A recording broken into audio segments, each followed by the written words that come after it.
And I think we probably have to start with Logan Webb. Logan Webb signs a 5-year, $90 million deal. Now, does that buy out 2 or 3 years of his free agency?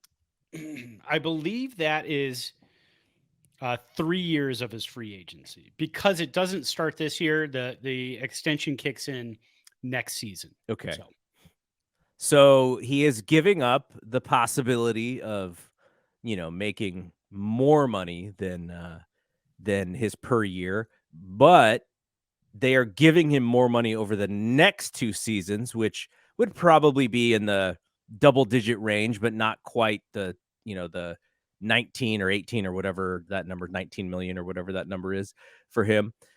18, I guess. It would be 8 so the average is 18 million a year for the next 5 years, and that is a nice shot in of confidence for him to be the guy. He's wanted to be the guy, and he's pitched, I'd say, out of his 4 starts, he's pitched like the guy 2 times, including today's start, and in 2 other times, he has not pitched like the guy. So I hope that, maybe he was thinking about the contract a little bit, not you just like in the back of your mind, maybe. And now that it's over, he can kind of settle in and be like, okay, let's figure this thing out because, that it giving up the 2-run homer here was not great, but I think for the most part, he pitched a pretty good baseball game today. So he did. Yeah. 5 years, 90 million. What are your thoughts on young Logan? It was one of those things I think we talked about earlier in the season. We wanted to kind of see where Farhan and this regime went with giving pitchers contracts. We knew that 3-year deal was tops for free agents, especially you're coming off Rodon, you're coming off of Gosman, you're coming off those 2 deals. The 1-year deal that turned into gigantic money deals for other teams. So we're thinking, well, we want to be one of those other teams. Let's be one of those other teams. But that's not what Farhan does.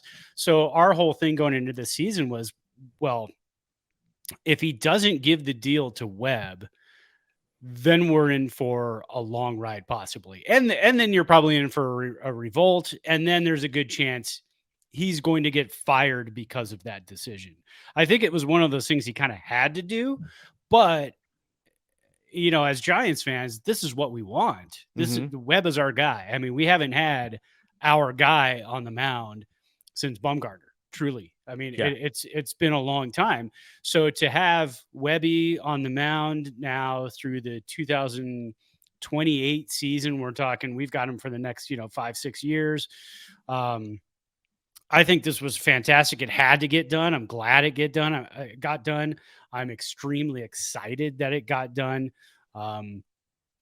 He'll be, what will he be when the contract ends? He'll be in his 31-year-old season. So he'll be a free agent at 32. So, depending on how things go, 2027, 2028 in the last 1 year of his deal, they can do another extension. They've done that before with players.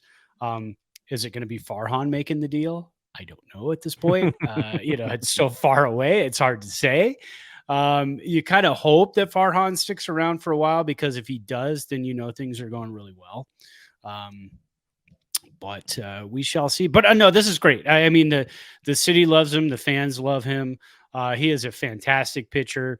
I read Grant Brisbee's article in The Athletic. He talked about pretty much how, if the Giants didn't sign him, they'd have to invent him. I mean, because he's a guy who on the mound, you saw the emotion when he just gave up the 2-run home run to Soler. It was there. He cares about what he's doing. He is fired up. He wants to be in San Francisco. And I'm sure first outing after the deal was signed, he wanted to go out there and show Giants fans and Giants brass, this is what you're getting. It just didn't pan out today. Giants still have a chance to come back. The way the Giants play, it's going to have to be a walk or a hit by pitch and then a home run. I mean, that's pretty much how the Giants generate runs nowadays. But yeah, great deal and glad to have him for a long time.